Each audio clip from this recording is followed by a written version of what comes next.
Why do men and women seem to speak completely different languages?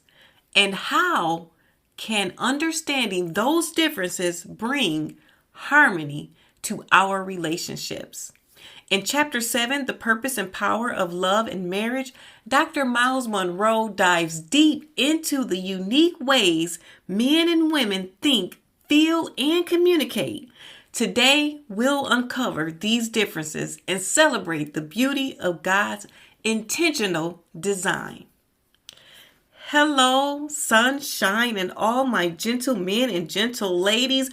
Welcome back to the Get Married Whole podcast, embracing wholeness and love and life.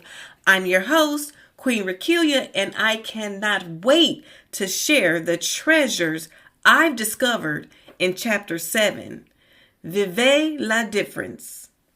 But first, let's take a moment to invite the Holy Spirit to lead this conversation. If your hands are free, place them over your heart and join me in prayer. Heavenly Father, thank you for your perfect design in creating men and women. Teach us to honor and value the unique differences you've placed within us.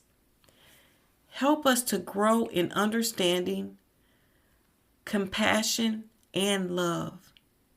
Bless this time of learning and reflection. In Jesus' name, amen. Now let's dive into some incredible insights from this chapter that will forever change how you see and celebrate the differences between men and women. Chapter 7, Viva La Difference. Let's face it, men and women are different. There is no doubt about it. Although the obvious physical differences have been noted and appreciated from the very beginning, it is only in the last generation or so that the essential psychological and emotional differences between men and women have been identified and confirmed scientifically. The male and female of the human species are wired differently. They do not speak, think, or act the same way in response to the same stimuli. Men and women send, receive, and process information differently. Because they view the world through different mental and emotional filters, men and women can look at the same thing and see completely different aspects. They can be exposed to the same information and draw totally dissimilar conclusions. They can examine the same data and yet be poles apart in how they interpret that data. Needless to say, this fundamental difference in the way men and women think and act lies at the heart of much of the conflict, confusion, and misunderstanding that has occurred between the sexes for centuries. Communication problems between men and women are so commonplace as to be proverbial. Does this sound familiar? I just don't understand him or her. Whenever we try to talk, it's as though we are on different wavelengths. Have you ever heard anyone say, "Isn't that just like a woman?" Or, "He's acting just like a man"?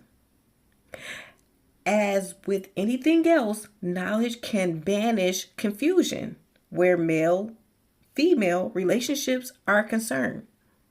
Understanding not only that men and women are different, but also how they are different is vital to improving male-female communication and relationships at every level. This knowledge is particularly critical for young couples who want to ensure that their marriage has the greatest chances of success and happiness. In the beginning, God created man as a spirit and placed that spirit in two flesh and blood houses, male and female. This joining of the male and female houses is the only God-ordained method for producing new houses. The basic purpose of male and female houses is to produce new houses. A spirit has no gender. Whether man or woman, all members of the human race have the same spirit, the same essence. Males and females, however, have biological and psychological differences according to God's design. He made the male house different from the female house because they have different functions. The male is wired for logic. The female, on the other hand, is wired for emotional response. Males and females have different chemical and hormonal balances which cause them to think and behave differently. Because God intended for the male to be the head of the family unit, he endowed him chemically and hormonally for logical thinking. The male is wired for logic. The female, on the other hand, is wired for emotional response. Her body's chemical and hormonal balance sets her up to operate from a feeling-based center. Because both genders have both male and female hormones, logical males have an emotional side and emotional females have a logical side. In general, however, male and females view the world according to how they are wired. Males from a logical center and females from an emotional center. 15 essential differences between men and women. Many husbands and wives suffer needlessly from confusion, misunderstanding, and hurt feelings simply because they do not understand each other's fundamental differences.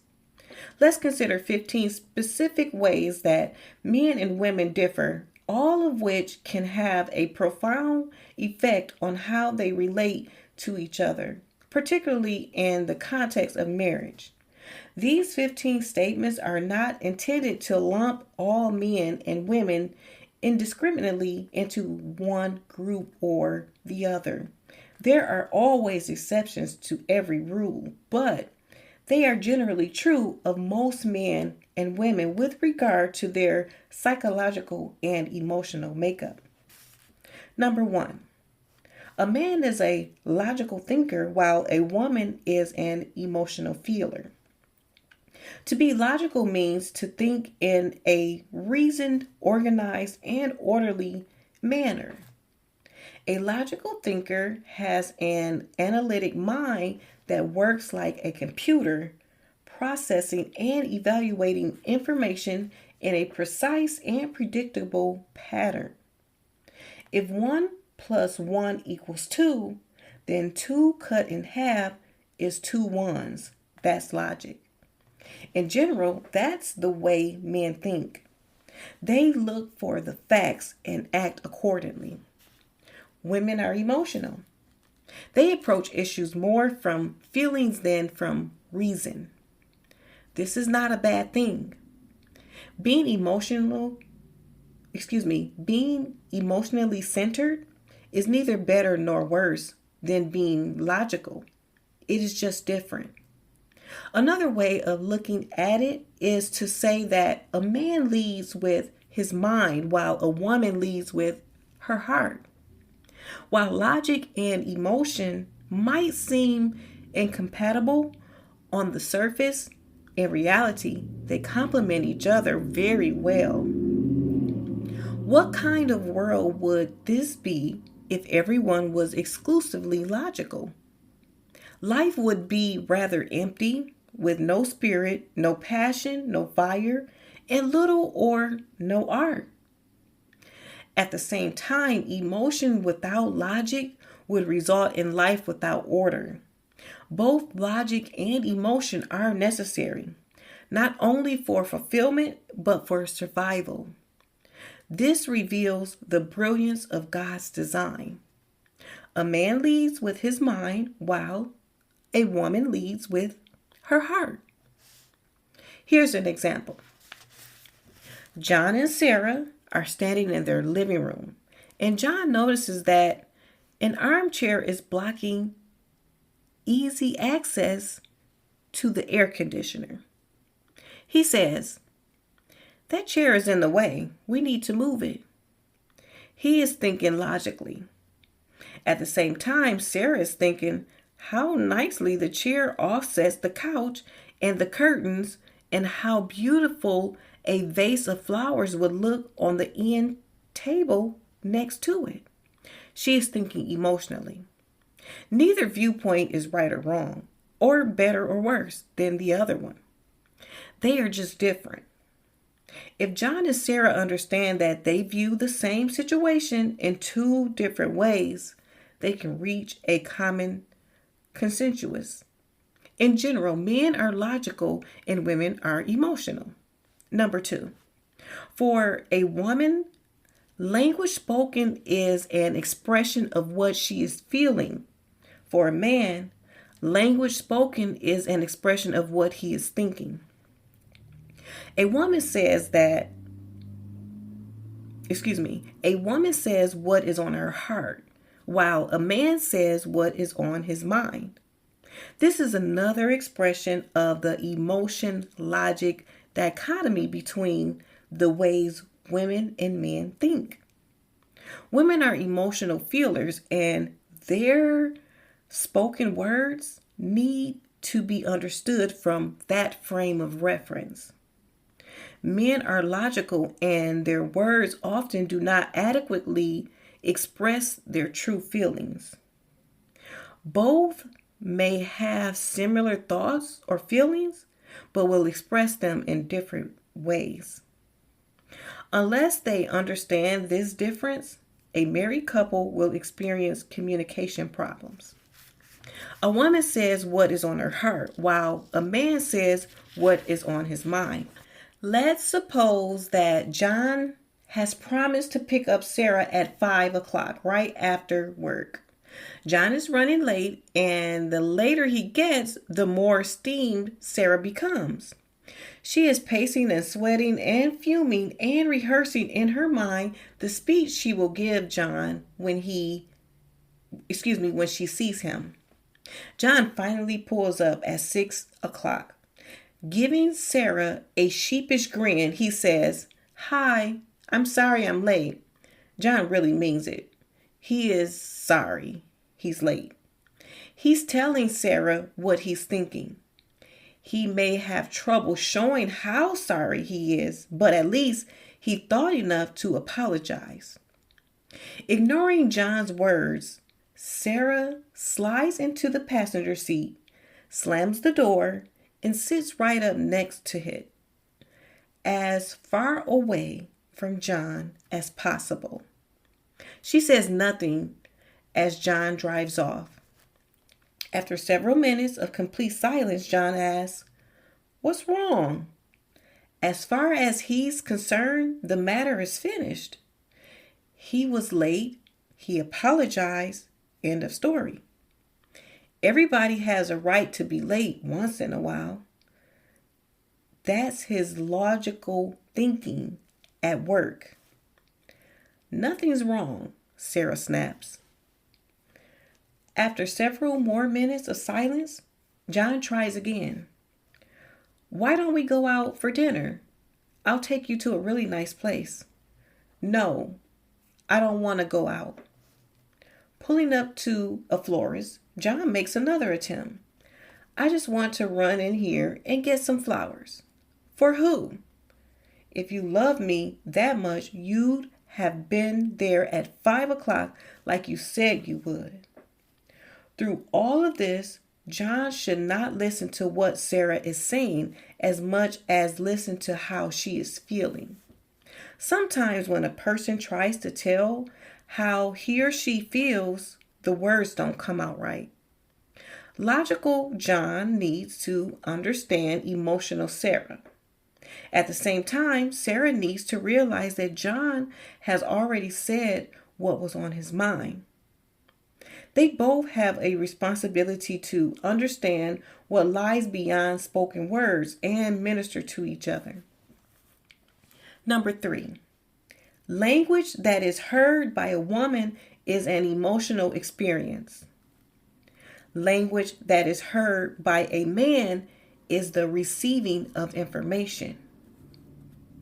When a woman speaks, although she may be expressing what she feels, a man will usually hear it as information, often on an impersonal level. When a man speaks, even if he is simply saying what's on his mind, a woman will usually receive his words at a much deeper personal and emotional level. It is easy to see how conflict could develop because of this. John offers to take Sarah out for dinner, but she says, "No, I don't want to go out." John hears that as information. Okay, she doesn't want to go out. The problem is that Sarah is saying what she is feeling, not what she is thinking.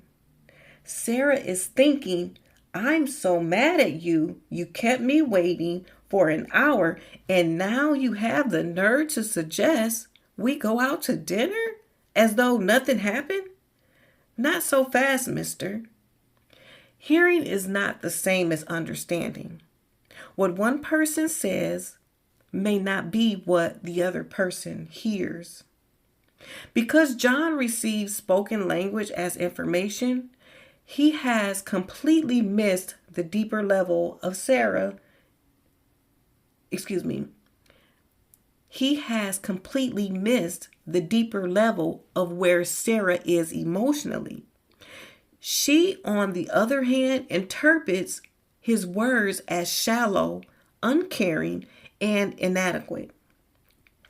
Both are sincerely trying to communicate, but are not connecting because they do not understand each other's frame of reference. Hearing is not the same as understanding. What one person says may not be what the other person hears. That is why communication is such an art. Husbands need to remember that every word they say will be received by their wives as an emotional experience. Wives need to keep in mind that every word they say will be received by their husbands as information.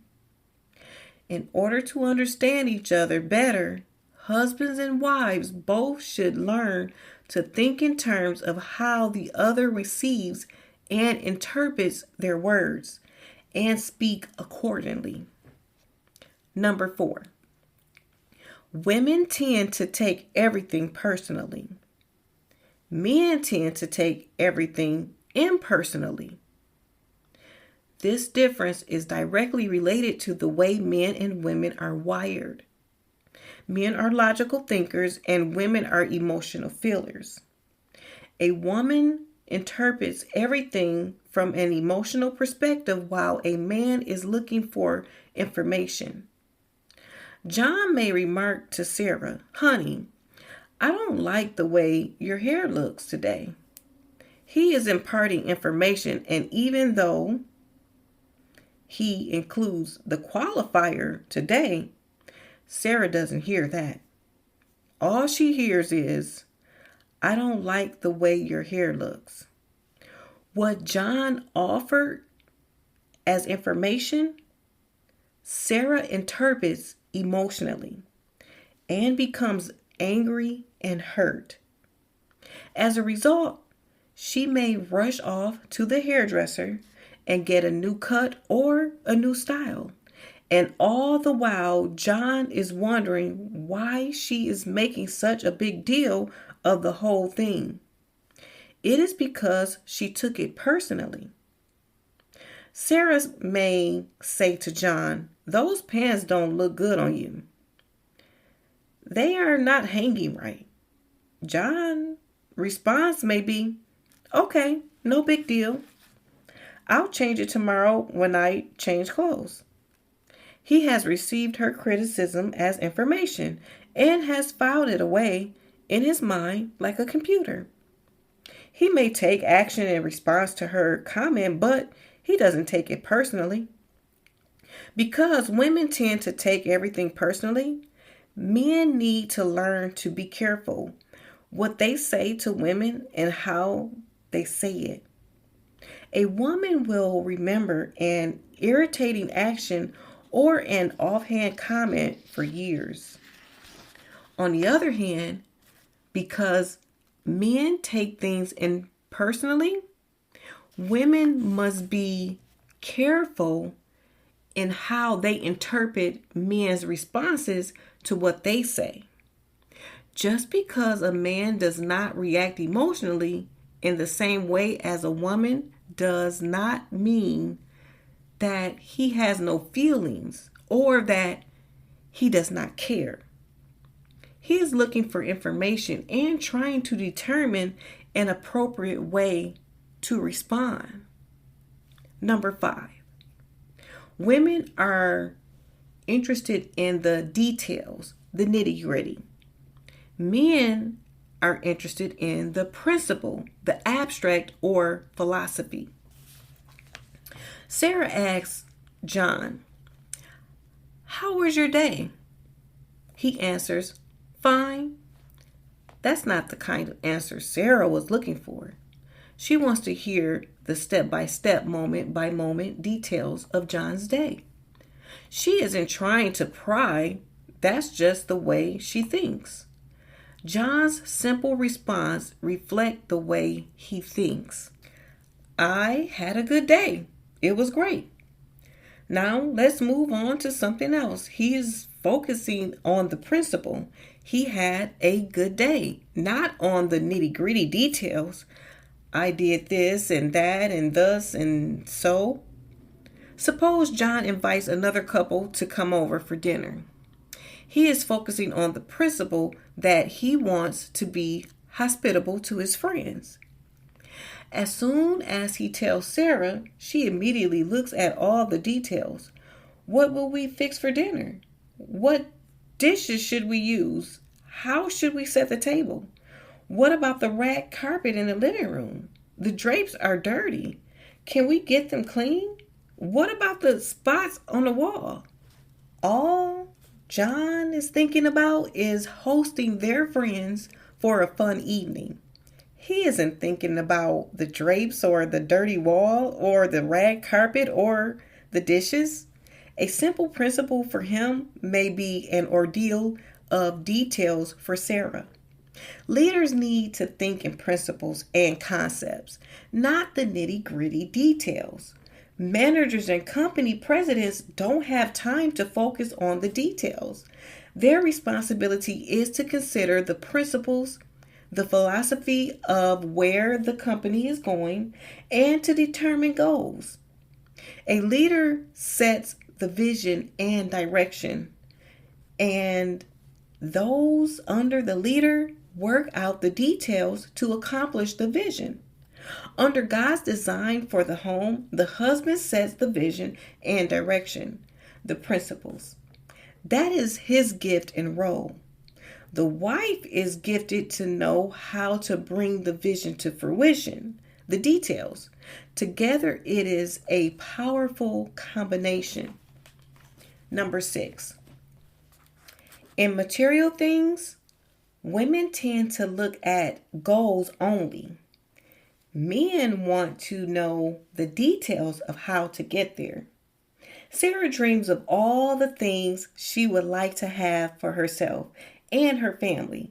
Some new jewelry, a new refrigerator, a new car, a new house.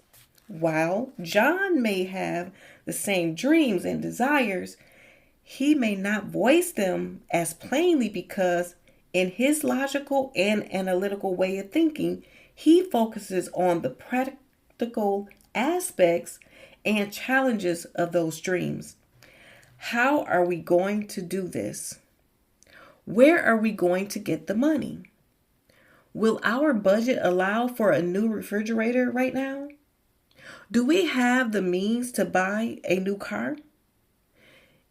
It's easy to see how this could create conflict and misunderstanding in a marriage. Sarah gets upset and angry because John does not seem to share her dream with the same level of enthusiasm as she has. In her opinion, he is dragging his feet as if he does not really care whether or not they realize their dreams. At the same time, John is frustrated with Sarah because she does not seem to understand the financial realities. What is it with this woman? Does she think money grows on trees? It's not that John doesn't share what Sarah's dreams. He is concerned with the practical nuts and bolts details of how to make those dreams come true. In material things, women focus on the what and men focus on the how. In material things, women are concerned with goals and men are concerned with getting there. To state it another way, women focus on the what and men focus on the how. Number 7. In spiritual or intangible things, men look at goals. Women want to know how to get there.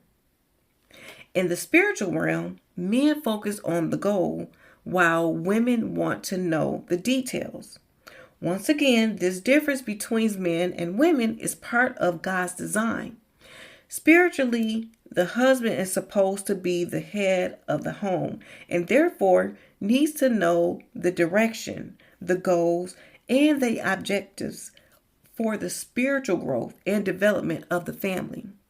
The wife is interested in the details, the specific of how they are going to reach their spiritual goals. This is the exact opposite of the material realm. In this case, men focus on the what and women focus on the how. John tells Sarah that their goal as a family is to grow close to the Lord. That is the vision, the principle. When Sarah asks how, John proposes before work and an hour of Bible study together every evening. That is a good plan and bears fruit as long as they follow it. If John reaches a point where he does not follow through, Sarah will become frustrated. In spiritual things, men focus on the what and women focus on the how. Failure of men to take and maintain the spiritual lead in their home and marriage is one of the biggest problems in family today. Countless wives have been forced by default to assume the spiritual leadership in their homes because their husbands either will not or cannot carry out the role. This is not as it should be. Wives can be of great value in helping plan the specifics for reaching marriage and family spiritual goals, but the husband should be the visionary, the one who determines the direction and sets the pace. Number 8, a man's mind is like a filing cabinet. A woman's mind is like a computer. Show a man a problem or task that needs to be done, and he will take the information, file it away in his mind, close the door, and deal with it when he can. In the meantime, he continues with other things. A woman will identify a problem or a task and, like a computer that is running all the time, not relax until the problem is dealt with or the task completed. Sarah comes to John and says, "The bathroom walls need to be painted." John answers, "Okay," and files the information away. He doesn't forget about it, but is waiting until a better or more appropriate time to do it. As far as John is concerned, the matter is at rest. Sarah identified the task, passed it on to John, and he has processed the information. He will do it. 2 days go by. Sarah asks, "The bathroom walls still haven't been painted." Her mind will not rest on this subject until the job is done. John, however, is a little annoyed by her reminder. I know, I haven't forgotten. I'll do it. Just give me some time. A wife should be sensitive to her husband's filing cabinet approach to thinking and give him room to do the things he said he will do. A husband, on the other hand, should be sensitive to the way his wife's mind works and try to respond in as timely a manner as possible. This involves a fair amount of give and take on both sides. Number 9. A woman's home is an extension of her personality. A man's job is an extension of his personality. It is easy for a woman to get wrapped up in her home and her husband not understand why. For a man to get caught up in his work and his wife be just as puzzled. A woman can work for years and never become attached to her job. It is different with a man. His job becomes a part of him, a part of his self-identity. A man's career is an extension of his personality. A woman can detach herself from her job and immerse herself in her home. A man will often bring his job home with him, at least in his mind and attitude, if not physically. John's job is to him a symbol of his manhood, his self-worth, and his ability to provide for Sarah and their children. Sarah should be sensitive to this and careful never to berate or belittle John with regard to his work. If she criticizes his job or career choice, she is criticizing him. In the same way, a woman's home is an extension of her personality. Anything that touches a woman's home touches her because her home represents who she is and how she sees herself. That's why a woman normally is very sensitive about the condition and appearance of her home. Quite often, husbands do not adequately understand this. They do not fully appreciate how important the physical aspects of their residence are to their wives' sense of pride and self-esteem. When a woman talks about her house, she is talking about herself. If Sarah tells John they need new living room curtains, he needs to be sensitive to what she is really saying. The curtains may look fine to him, but Sarah may see things that he misses. For her sake, John needs to learn to see their house through her eyes and not just his own. Number 10, men can be nomadic. Women need security and roots. A woman needs to be constantly reassured that she is grounded and secure in her marriage relationship. She needs to be continually affirmed that she is the most important person in her husband's life. He needs to tell her regularly and often that he loves her. It's not enough for him to assume that she knows this. She needs to hear it. It's not that she does not believe or trust her husband. It's just that the way she is made. A man does not need the same kind of emotional stroking as a woman. Constant reassurance brings security. A man is like a camel in that he can take one drink and go for a long time. A woman is like the deer of Psalm 42:1 that pants for streams of water. She needs a drink more often. Because of their nomadic nature, men usually find it easier to be by themselves than women do. Wives often have trouble understanding that there are times when their husbands simply want to be alone for a while. If a wife is in the least bit insecure in her relationship with her husband, she may read this as rejection or as a sign that she no longer satisfies him. That's why he needs to be sensitive and careful to reassure her of his love through both his words and his actions. Constant reassurance brings security. Most men can pull up stakes and move around easily, but women need roots. They want to be settled. It's easy for a guy to just pick up and change, but it's not as easy for a woman because she is an emotional feeler and becomes more attached to places and things than a man does. With this in mind, a husband needs to be aware that he cannot simply get up and move without considering his wife's need for the security of settledness. Number 11. Women tend to be guilt prone. Men tend to be resentful. Because of her emotion-centered base, a woman is prone to blame herself and take responsibility for anything that goes wrong in a relationship, even if it is not really her fault.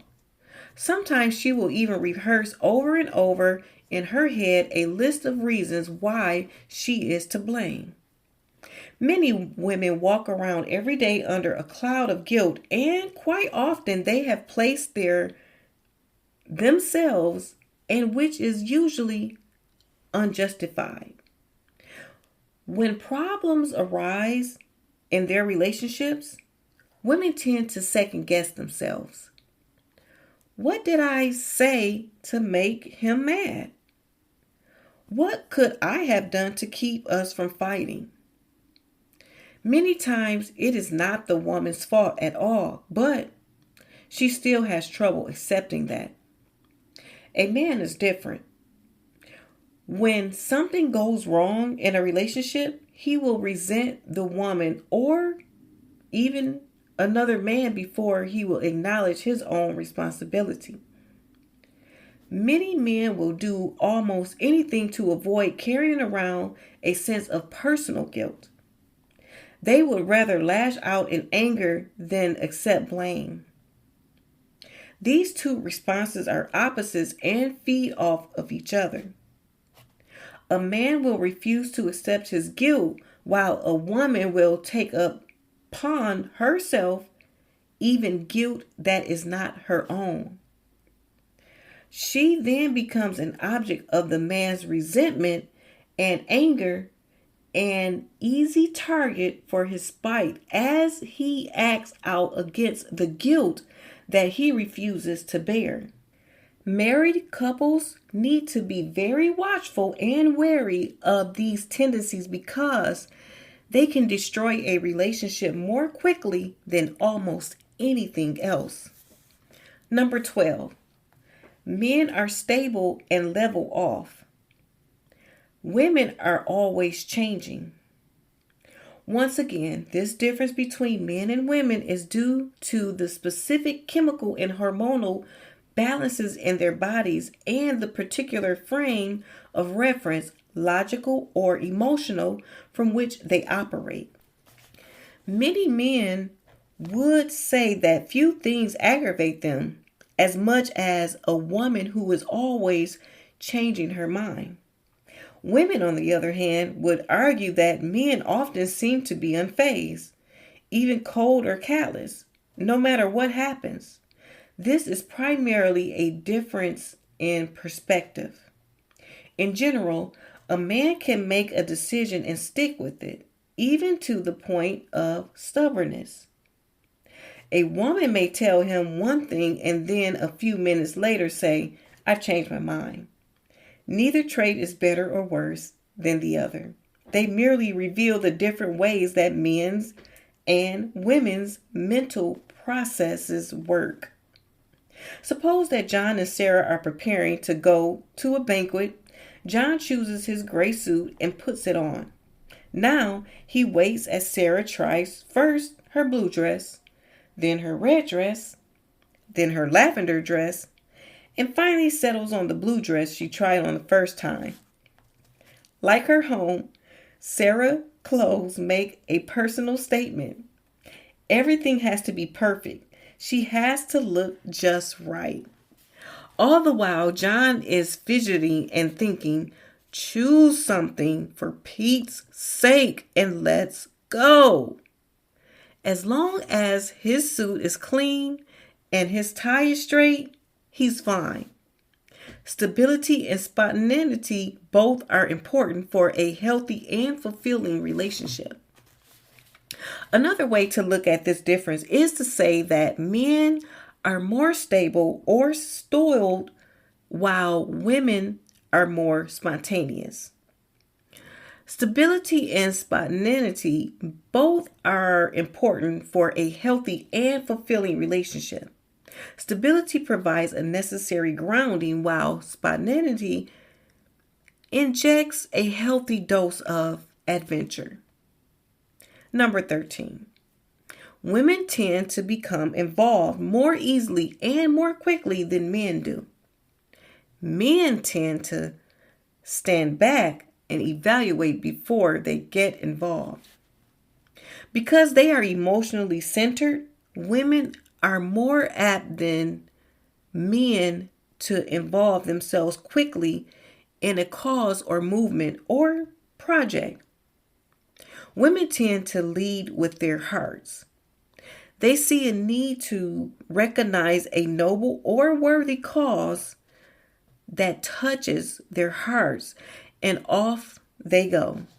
Logic-driven men, however, lead with their minds and tend to hold themselves aloof and apart, carefully observing and evaluating before they commit themselves.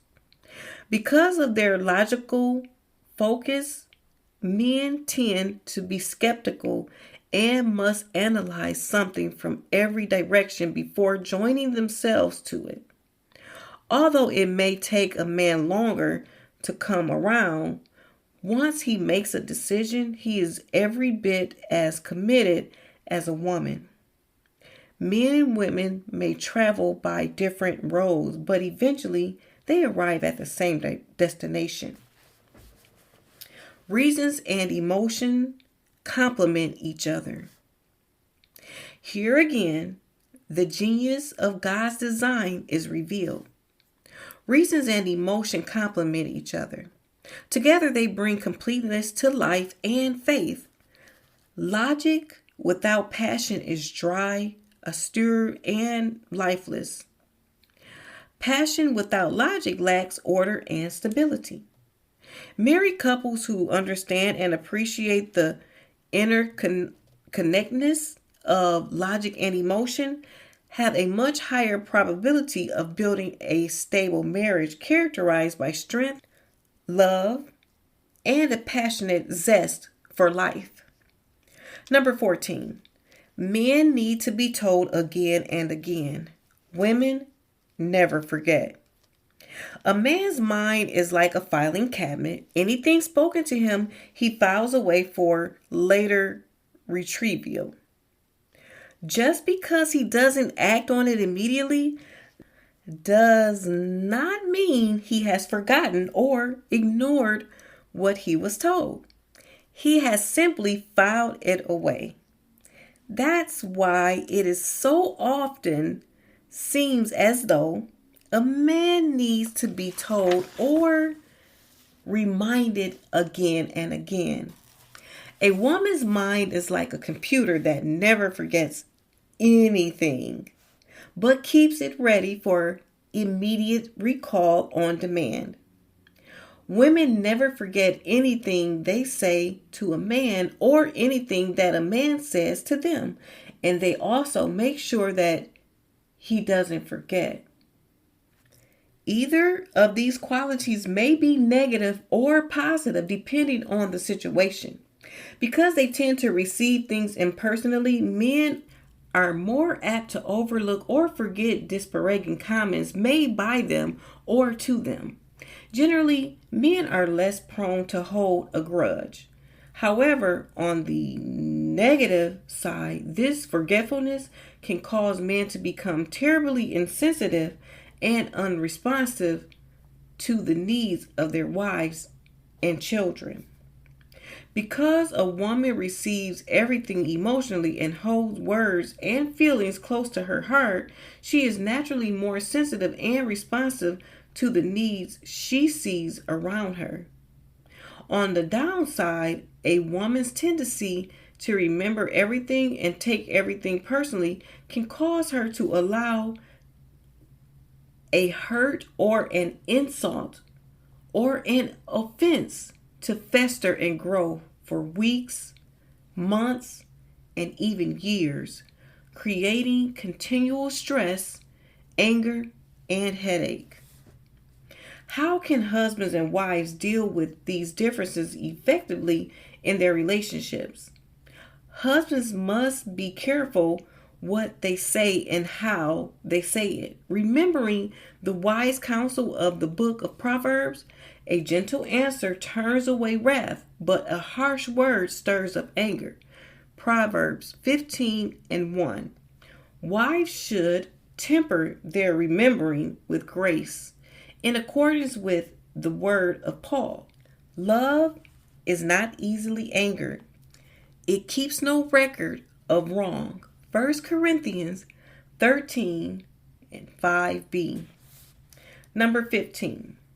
Men tend to remember the gist of things rather than the details. Women tend to remember the details and sometimes distort the gist. This is akin to the old he said, she said controversy. Men tend to remember conversations or events in general overview, while women recall specific details with laser-like precision. Women sometimes accuse men of hedging on what they said they would do, when in reality the men simply cannot recall the specifics of the conversation. Men are clear on the gist of what was said, but the details are less important. Women are sharp on the details, but sometimes not as clear in remembering the gist. Both tendencies can distort the truth. Recalling the gist without the details is like trying to describe an elephant seen dimly in a fog. All I know is it was big. Fixating on the details is like four blindfolded people in a room trying to describe that same elephant from touch alone. One touches the leg, another the trunk, the third the tail, and the fourth an ear. Their descriptions will be quite different from each other. This difference in the manner of recall between men and women is one of the most basic causes for communication problems between them. Sarah reminds John of a previous conversation, and he admits, "Yes, I think I did say something like that." "No," Sarah replies, "that is exactly what you said." "Well, that's not what I meant." "Maybe not, but that's what you said." John remembers the gist of the conversation and Sarah remembers the specifics. This kind of communication confusion is summed up pretty well in the statement, "I know you think you understand what you thought I said, but I'm not sure you realize that what you heard is not what I meant." As always, patience and understanding go a long way in relieving the tension and stress created by the natural differences that distinguish men and women and the way they think. A common complaint in male-female relationship problem is, "You just don't understand me," or in other words, "You want me to be just like you." That is simply not the way things are, and we should not wish it otherwise. Men and women are different, and thank God that they are. A husband should not expect or desire his wife to start thinking in the logical and analytical centered way he does. Likewise, a wife should not look to her husband to see things through her emotional framework. Both should learn to value and celebrate the vital differences that God has built into each gender of the creature called man. Look how those differences complement each other. A world of logic without feeling would be a world populated by mindless and heartless computers. God did not create computers. He created man, male and female, and endowed them with all the varied and complementary qualities that are necessary for rich and full living. Men and women are not the same, and for good reason. Celebrate the difference. Viva La Difference principles. Number 1. A man is a logical thinker while a woman is an emotional feeler. Number 2. For a woman, language spoken is an expression of what she is feeling. For a man, language spoken is an expression of what he is thinking. Number 3. Language that is heard by a woman is an emotional experience. Language that is heard by a man is the receiving of information. Number 4. Women tend to take everything personally. Men tend to take everything impersonally. Number 5. Women are interested in the details, the nitty-gritty. Men are interested in the principle, the abstract, or the philosophy. Number 6. In material things, women tend to look at goals only. Men want to know the details of how to get there. Number 7. In spiritual or intangible things, men look at goals. Women want to know how to get there. Number 8. A man's mind is like a filing cabinet. A woman's mind is like a computer. Number 9. A woman's home is an extension of her personality. A man's job is an extension of his personality. Number 10. Men can be nomadic. Women need security and roots. Number 11. Women tend to be guilt prone. Men tend to be resentful. Number 12. Men are stable and level off. Women are always changing. Number 13. Women tend to become involved more easily and more quickly than men do. Men tend to stand back and evaluate before they get involved. Number 14. Men need to be told again and again. Women never forget. Number 15. Men tend to remember the gist of things rather than the details. Women tend to remember the details and sometimes distort the gist. Wow, now that was good news. Our differences aren't obstacles, they're opportunities for growth and deeper connection. Let's unpack the reflections from chapter 7 to better appreciate how God designed us to complement each other. One of the most powerful ideas in this chapter is that men and women are designed to be different. And that's something to celebrate, not resist. Dr. Munroe explains that much of the tension in male-female relationships comes from trying to make the other person think or act like us. Instead, we're called to value and embrace the difference that God intentionally built into us. Here are some of the key principles that stood out to me. Number 1, how men and women process information. Men are logical thinkers. Women are emotional feelers.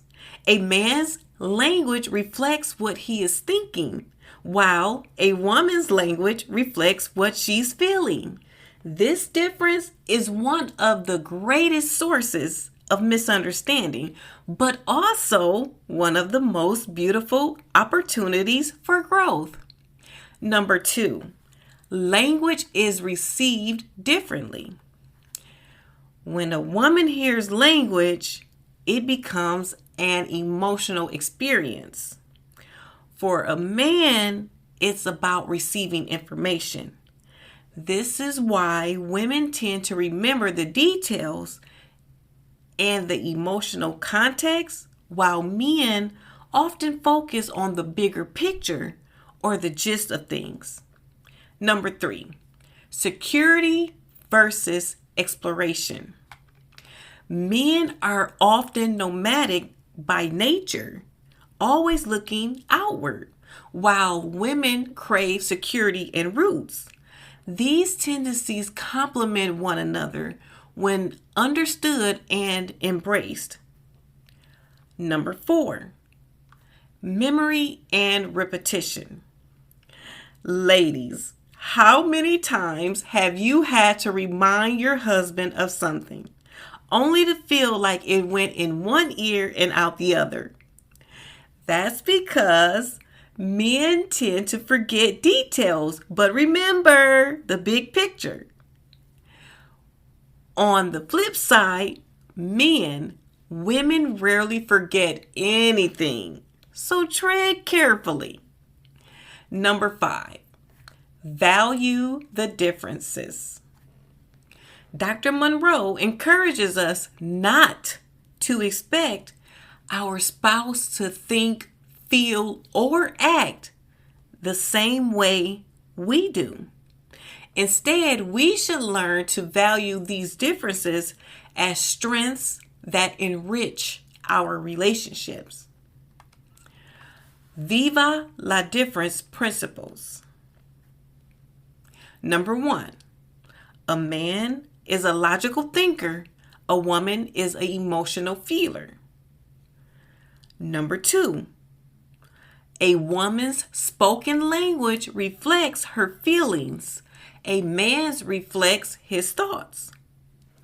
Number 3, language heard by a woman is an emotional experience. For a man, it's information received. Number 4, women tend to take things personally. Men tend to take things impersonally. Number 5, women focus on details. Men focus on abstract or the big picture. Number 6, in material things, women focus on goals. Men focus on the process. In spiritual things, in spiritual matters, men focus on goals. Women focus on the journey. Number 8, a man's mind is like a filing cabinet. A woman's mind is like a computer. Number 9, a woman's home is an extension of her personality. A man's job is an extension of his personality.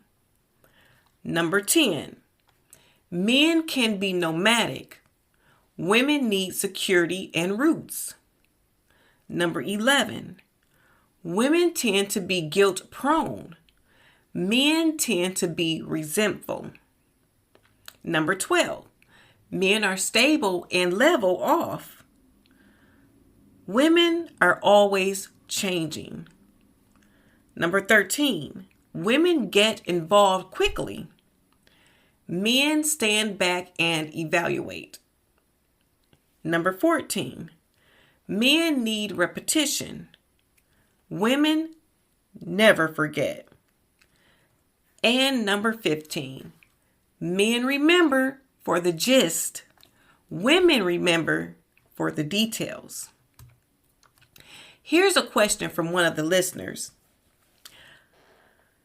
Hi, I'm Alicia. My husband and I love each other deeply, but we struggle with communication. I feel like he doesn't listen to me, and he says I overwhelm him with details. How can we bridge this gap? Alicia, this is such a common challenge. Dr. Munroe reminds us that men and women are wired differently, and understanding those differences is the first step to building better communication. Try focusing on how you express yourself. Keep your points concise for him, and he can work on being more emotionally present for you. Both of you should embrace the differences as complementary rather than conflicting. This week, take time to reflect on how you and your spouse or loved ones process thoughts and feelings differently. Practice communicating in a way that honors the other person's design. For instance, women can focus on sharing the gist of things with men, and men can work on validating women's feelings by listening fully before responding. An affirmation. Repeat this affirmation with me. I celebrate the differences between myself and others. These differences are God's design, making us stronger together. I'm going to repeat it. I celebrate the differences between myself and others. These differences are God's design, making us stronger together. Let this affirmation guide your interactions this week. And for our meditation, close your eyes and picture a beautiful woven tapestry. Each thread unique in color and texture. These threads represents the difference between men and women. Together, they create a masterpiece of unity and strength. Ask God to help you honor and celebrate these differences in your relationships. Before we continue, I'd like to thank today's sponsor, All That and More Hair Salon. They specialize in restoring confidence and beauty for clients experiencing hair loss. With private consultations and custom wigs, they provide compassionate care and expert support. Visit bit.ly/MATM hair. That's bit.ly/ATMHAIR to book your consultation. With All That and More, you'll experience expert care and a renewed sense of self. Next week, we'll dive into Chapter 8, Friendship, the highest relationship of all. We'll explore why friendship is the foundation of every great marriage. You don't want to miss it. Are you ready to embrace and celebrate the differences in your relationships? Hit the subscribe button and turn on notifications so you don't miss next week's episode. Let's grow stronger together. This is Queen Rakihealya reminding you to seek first the kingdom of God and his righteousness and live with intention. You are wonderfully and deeply loved. Stay blessed and in his presence. You have been listening to Get Married Whole, your coach in a box. Tune in for the next episode.